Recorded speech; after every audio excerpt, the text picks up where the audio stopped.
रावेर तालुक्यातील बोरखेडा हत्याकांड प्रकरणी आरोपीला दुहेरी फाशीची शिक्षा, अल्पवयीन मुलीवर बलात्कार करून तिच्यासह 4 अल्पवयीन भावंडांच्या निघृण हत्याकांड प्रकरणी आरोपी महेंद्र बारेला याला फाशीची शिक्षा. जिल्हा सत्र न्यायालयात एस.आर. जाधव यांच्या कोर्टाचा महत्त्वपूर्ण निकाल. ॲडव्होकेट उज्ज्वल निकम आणि लढवला खटला.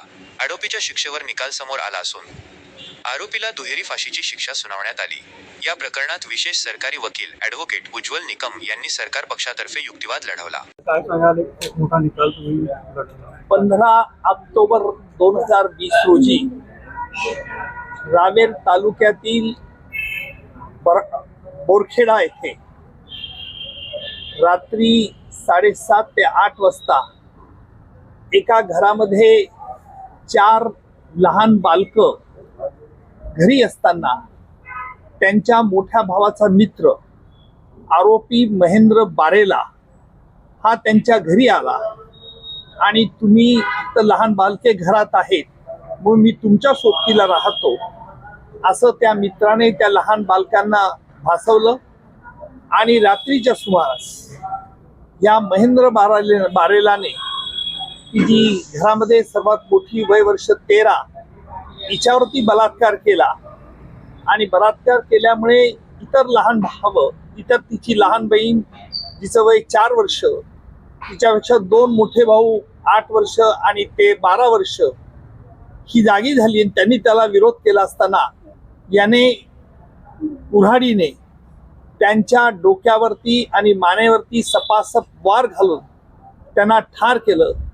असे 4घांची निगृण हत्या केल्यानंतर जळगाव जिल्ह्यात या घटनेमुळे एकच खळबळ उडाली होती.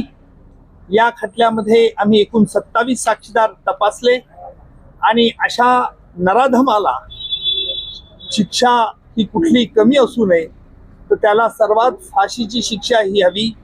याकरता न्यायालयात आम्ही वेगवेगळे न्यायालयात दाखले दिले आणि दाखले देते वेळी आम्ही सांगितलं की अतिशय थंड बुद्धीने ह्या आरोपीने या लहान मुलांचा खून केलेला आहे, याला फाशीपेक्षा कमी शिक्षा दिली तर समाजात एक अतिशय चुकीचा संदेश जाईल आणि त्याच्यामुळे देखील आपल्याला कठोरात कठोर शिक्षा द्यायला हवी.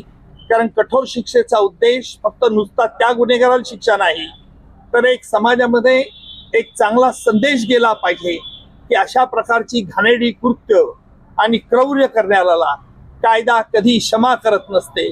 कारण क्रौर्याला नसते जात, धर्म, लिंग, भेद. आणि म्हणून मी म्हटलं होतं, कालही यावेळेला सांगितलं की संस्कृतमध्ये देखील म्हटलेलं आहे की पया पानम भुजंगानम केवलम विषवर्धनम.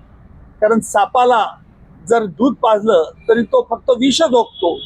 सर्पदंशनी कालेनं दुर्जनस्य पदे पदे. सर्पाला केव्हा तरी चावत असतो परंतु दुर्जन माणसं समाजाला ही सतत चावत असतात. आणि जर फाशीची शिक्षा दिली नाही तर मंत्रेन शाम्यते सर्पोहा न खलाहा शाम्यते कदाहा. मंत्राने सापाला शांत करता येतं परंतु दुष्ट माणसाला कशानेही शांत केले जाऊ शकत नाही. म्हणून याला फाशी शिक्षा मिळायला हवी.